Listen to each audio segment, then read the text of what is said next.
తెలంగాణలో రుణమాఫీ guide lines పై BJP MP Etela Rajender మాట్లాడుతున్నారు. ఇప్పుడు లైవ్ చూద్దాం. కాబట్టి కుటుంబాలు వేరుపడ్డప్పటికి కూడా, కుటుంబాలు వేరుగా జీవిస్తున్నప్పటికి కూడా, పాస పుస్తకాలు భూములు విడిపోయిన ప్రకారంగా పంచుకున్నప్పటికి కూడా ఒకటే రేషన్ కార్డు ఉంటుంది. కాబట్టి ఒకరికే ఇస్తావు తప్ప విడిపోయిన కొడుకులకు నువ్వు భూమి ఇచ్చే ప్రసక్తి, నువ్వు రైతు బంధు ఇచ్చే ప్రసక్తి లేదు.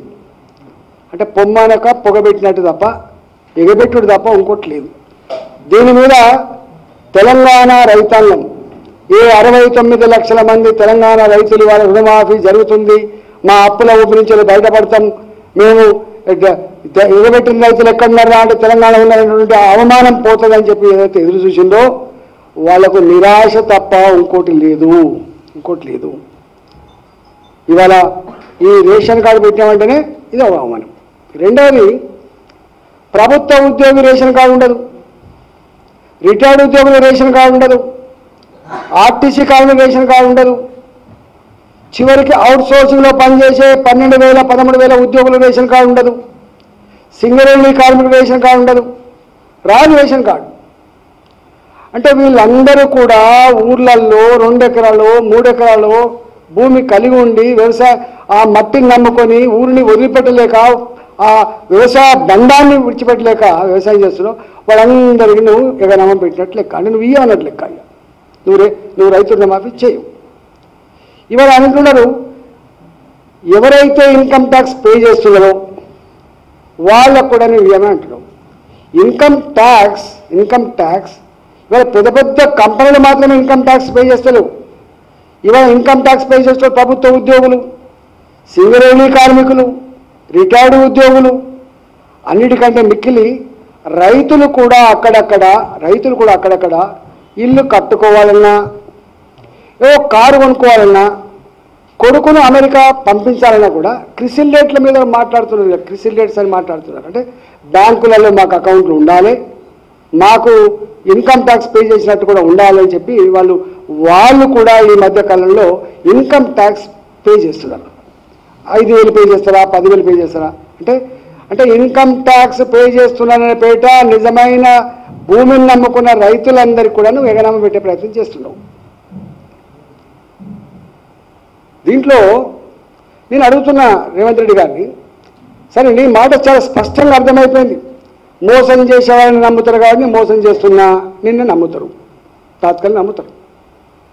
నేను అడుగుతున్నా, ఏ సోనియా గాంధీ గారు పుట్టినరోజు సందర్భంగా ఇస్తా అని చెప్పినవో, దేవత అని చెప్పినవో, దేవత మీద ప్రమాణం చేసిన మీరు నిన్న జోగులాంబ, మా యాదగిరి నరసింహ, మా వేమవాడ రాజన్న, మా భద్రాద్రి రాముడు, అన్ని దేవతల మీద శివలాల్ మహారాజు అన్ని దేవతల మీద కూడా ప్రమాణం చేసినాం. అంటే నీ మాటకు నమ్మకం పెడతలేరని చివరికి దేవులను కూడా అడ్డం పెట్టుకొని చేసినాం. నేను అంటున్నా, తెలంగాణ ప్రజలారా, ఎన్నికల ముందు కావచ్చు, ఎన్నికల తర్వాత కూడా కావచ్చు, రేవంత్ రెడ్డి గారు ముఖ్యమంత్రి హోదాలో రైతు రుణమాఫీ గురించి మాట్లాడినటువంటి మాటలను కూడా మీరు వినండి. వారు ఎన్నికల ముందు ఇంకెంత మాట్లాడిందంటే, మీరు ఎందుకు కడుతున్నారు రుణాలు, ఒకవేళ మీరు కట్టిన వాళ్ళు ఉంటే మళ్ళీ అర్జెంటుగా బ్యాంకుకు పోయి 2 లక్షల రూపాయలు లోన్ తీసుకో. ఇది రేవంత్ రెడ్డి గారు మాట్లాడండి. నిజంగానే పుచ్చుకొని నా మాటగా కనుక తీసుకుంటే కథమైపోతుండే వాళ్ళు. చివరికి రైతులు అక్కడక్కడ రీషెడ్యూల్ చేసుకున్నారు. బ్యాడ్ ఉండద్దు, బ్యాంకుకు బ్యాడ్ అకౌంట్స్ ఉండొద్దని, రైతులకు కూడా బ్యాడ్ పేరు రావద్దని చెప్పి మళ్ళీ రాబోయే కాలం రుణం పొందాలన్నా లేకపోతే ఇంకేమైనా కావాలన్నా ఆ క్రిసిల్ రేట్ తగ్గిపోద్దని చెప్పేసి రీషెడ్యూల్ చేసుకుంటారు. రీషెడ్యూల్ చేసుకున్న రైతాంగాలను రుణమాఫీ ఉండదు.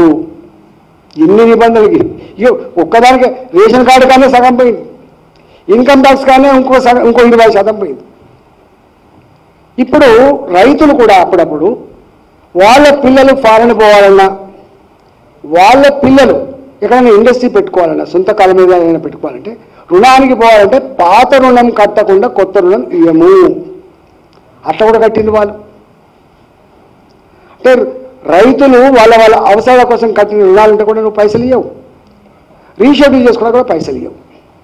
ఒక్క మాటలో చెప్పాలంటే నాకు తెలిసి 34,000 కోట్ల రూపాయల రుణమాఫీ చేస్తానటువంటి రేవంత్ రెడ్డి గారు, అన్కండిషనల్గా ఒకేసారి చేస్తానటువంటి రేవంత్ రెడ్డి గారు ఇవాళ ఈ మొత్తం నిబంధనల పేట అల్లికి అల్లి సున్నకు సున్నా, దేర్ 40 అంటే నువ్వు ఇయ్యవిగా. తెలంగాణ రైతులారా ఆలోచించామని చెప్పుకుంటా. ఇదే తెలంగాణ రైతాంగానికి కొన్ని హామీలు ఇచ్చిండు. ఎంత మోసం చూడండి. 7 నెలలు కాకముందే 7 రకాల అవతాలు ఎత్తుతాను ప్రజల్ని. రైతులారా మీకు క్వింటాల్కి 500 రూపాయల బోనస్ ఇస్తా. ఆ మాట ఇంకా మరవకముందే వెనకడంటేనో టీవీలు లేవు, వెనకడంటే రికార్డులు లేవు. ఏది రాత్రిగా బాతుగా అంటే నడిచింది. రాత్రిగా బాతుగా లేదు. ఇప్పుడు 10 ఏళ్ల కింద నువ్వు ఏం మాట్లాడినావో బయటికి తీస్తాను. నీ మాటల్లో మనం బుకాయించడానికి కూడా ఆస్కారం లేదు. ఇది నా వాయిస్ కాదు, ఇది నాకు కాదన్నా లేదు. చక్కగా బాగా తెచ్చి పెడతాను. ఏం చెప్పినావు?